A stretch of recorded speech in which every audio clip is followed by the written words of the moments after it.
आणि मान्सूनची चाहूल लागताच महाराष्ट्रामध्ये पालखी सोहळ्याला देखील सुरुवात होते। येत्या 27 तारखेपासून पालखी सोहळा सुरू होतो। या सोहळ्यामध्ये सहभागी होण्याकरता प्रत्येक भाविक धडपडत असतो। विशेष म्हणजे पालखीला बैलजोडी देण्याची ही सेवा यावेळी करण्यात येते। तुकाराम महाराजांच्या पालखीला बैल देण्याचा मान यंदा मावळमधल्या बाबूराव वायकर यांना मिळालाय। गेली 7 वर्ष वायकर न चुकता पालखीमध्ये सहभागी होतात। बैलजोडीचा मान मिळवून विठ्ठलाची सेवा करण्याची इच्छा पूर्ण होत असल्याची भावना वायकर यांनी बोलून दाखवली आहे।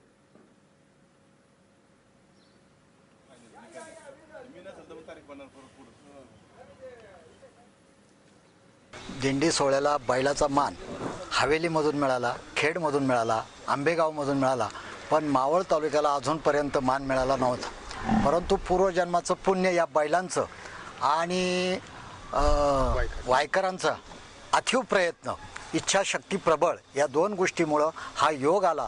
त्यामुळं मावळ तालुक्यातील प्रत्येक शेतकऱ्याला, प्रत्येक वारकऱ्याला आणि प्रत्येक वारीमध्ये सहभागी होणाऱ्या भाविकाला मनापासून आनंद झालेला आहे।